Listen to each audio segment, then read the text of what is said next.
بستگی به شرایط جا و موقعیتش داره. به واقع نه. Yes, but not really in front of me. بله یه بار. I've never seen my father crying. آره خیلی کم ولی آره No. آره دیدم پدرم گریه کنه.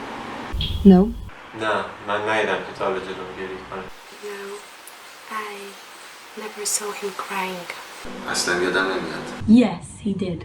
پدرم ندیدم گریه کنه تا حالا. یعنی فکر می‌کردم بچه‌م بودم، فکر می‌کردم خب طبیعیه دیگه پدرم نباید گریه کنه. ندیدم. ببین وقتی برای اولین بار دیدم گریه کرد در جریان فوت یکی از بستگان بود، خیلی جا خوردم و حتی یه ذره حتی ترسیدم با اینکه سنم هم خیلی کم نبود.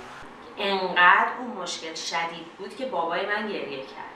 قطعاً با خودش غمش رو دنبال میکنه، اما همیشه سعی کرده خودش رو یه جایی قرار بده در لحظه بروز یک حادثه که منجر به گریه میشه که بتونه دیگران رو یه جورایی حمایت کنه، پشتیبانی کنه و در واقع سنگ صبور اونها باشه. I don't really know because I've always pictured my dad as someone who would never really cry. یه نقشی رو بازی میکرده، امروز هم پدر یک خانواده دیگه است، هم به عنوان پشتیبان خانواده گذشته خودش هست.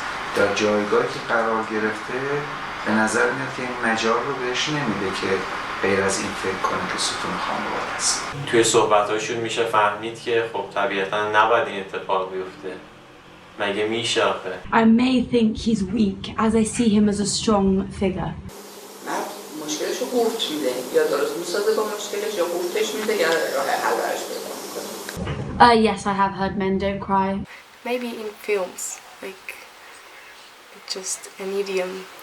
به بچه‌هایی که اطرافم میبینم وقتی گریه میکنن میگن که مرد گریه نمیکنه. A lot of people have said the boy shouldn't cry and you should man up. یعنی مردونگی در گروه اینه که شما گریه نکنید، احساس نداشته باشید.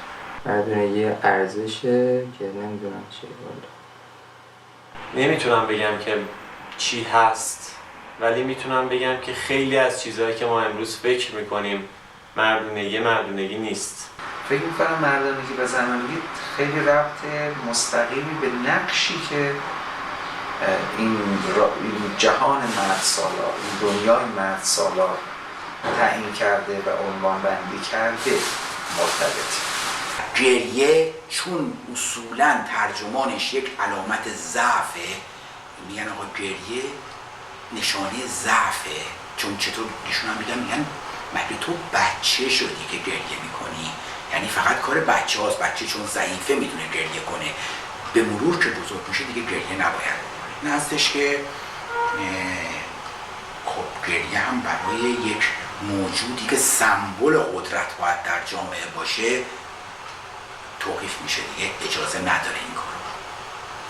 توی جامعهمون فکر میکنم همچین دیدگاهی باشه که زنها ضعیفن پس باید گریه بکنن.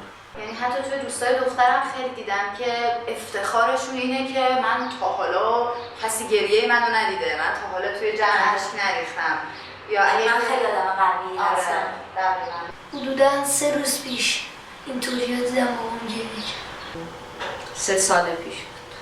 شاید 14-15 سالگی یادم میاد. فکر میکنم 1 سال پیش. برادرم 6 سال پیش بود. بکنم 1 سال پیش. 2 یا 3 روز پیش بود که گریه کردم. شاید 2-3 سال قبل بوده. آخرین دفعهش فکر میکنم حالا دبستانم بوده یا راهنمایی. نه نه اینکه نخواسته باشی بکنی، ولی یه چیز جالبه، فکر میکنم هیچ کس اصلا این فکر نمیکنه که میتونه این کارو بکنه. یعنی که آدم ها معمولا یه دایره دور خودشون میکشن، احساساتشون رو مال خودشون نگه میدارن. واقعیت خیلی از پدران و مادران نمیدونن چه عکس‌العملی باید نشون بدن، یعنی این جزو نوشته نشده های روابط خانواده هاست. من باورم اینه که بچه‌ها احساس رو میشناسن و بیان میکنن. کاری که من فکر میکنم چه به عنوان والد چه به عنوان یه مشاور خوبه و دوست دارم انجام بدم، اینی که والدین و نظام آموزشی سد ابراز ایجاد نکنه. به نظرم این اتفاقی است که میفته. نظام آموزشی از والدین، از معلمین، از مهد کودک، از کتاب قصه ها، از اینا خیلی هاشون بازدارندن. اگه ما لطف کنیم این بازدارندگی رو خودمون جلوش رو بگیریم، بچه‌ها باید احساس میکنن. I think in England most men are kind of encouraged not to cry in a way because it's seen as weak, showing a sign of weakness. تو دوستامون مثلا اگر که پسری می‌دیدن که گریه کرده از چشمشون میافتاد. حتی ممکنه مثلا یه وقت بگه آقا مثلا دو تا رفیقن، یکیشون خیلی زیاد گریه میکنه، با این هم رفیقن، اما این زیاد راضی نباشه که بیاد مثلا خواستگاری خواهرش، به خاطر اینکه میگه اون به اندازه کافی مرد نیست. گریه و خنده علت نیستن، اونا در اصل معلول یه سری علتن. حالا این علت‌ها چی هن؟ همون احساسات درونی ماست. پس میتونه منع کردن یک انسان از گریه، منع کردنش از همه احساساتش باشه.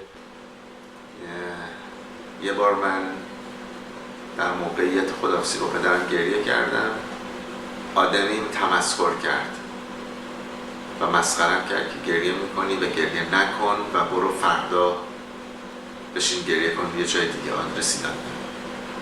اون روز قسم خوردم که جلوی کسی گریه نکنم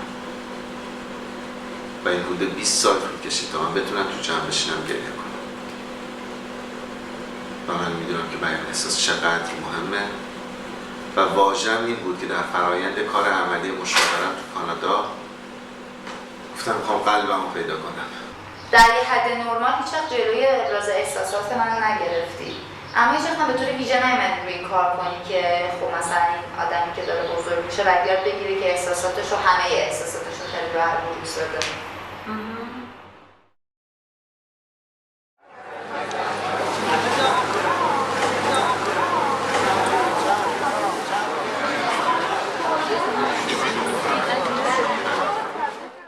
هر چیزی که مخل آسایش دیگران میشه و یه جورایی انگار داری به حق و حقوق و حدود یکی دیگه تجاوز میکنی خوب نیست به هر شکلش. اول نگران خودش میشم به خاطر اینه که احساس میکنم اون داره در یک مکانی این عمل رو انجام میده که طیف‌های مختلف اجتماعی اونجا وجود دارن. بسیار از این طیف‌ها سنتی نگاه میکنن، به این ماجرا سنتی نگاه میکنن و چون سنتی نگاه میکنن ممکنه که مشکلاتی برای اون دختر به وجود بیارن. با خنده حتی شده خیلی ملایم با خنده بگم یه ذره یواشتر. باید مثلا سعی کنم آهسته‌تر بخندم، چون هر کی که ببینه مثلا پیش خودش میگه یه نگاهی بهشون میکنه و پیش خود تو ذهن خودش یه تیکه‌ای بهشون میندازه. به نظر من که اصلا همچین چیزی نیست، چون من واقعا خندیدن دخترها رو بیش از همه چیز دوست دارم. یعنی یه بخش عظیمی از جوانی من به این اختصاص داده شده بود که یه چیزی بگم که دخترها بخندن. اگر فرد بتونه به راحتی احساساتش رو بروز بده توی سلامتش تاثیر داره. مثلا توی خنده هایی که فرد به راحتی خنده بکنه و شاد باشه، یه خنده واقعی، یه شادی واقعی باعث میشه هورمون هایی توی بدن آزاد بشه که توی سلامت فرد، توی رشد فکری و ذهنی فرد خیلی اثر داره. خانواده با اینکه در داخل این فرهنگ و این اجتماع داره رشد میکنه و شکل میگیره، اونم یه فاز و یه ساز جدیدی برای خودش داره.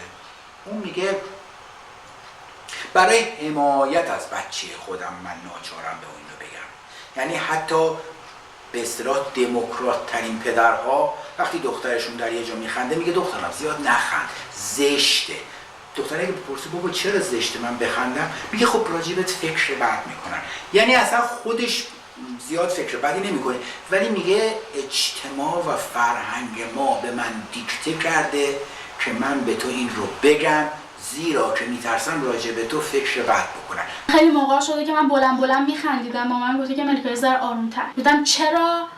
چون جواب داشت که چون دیگران تو رو از روی همین خندیدن قضاوت میکنن.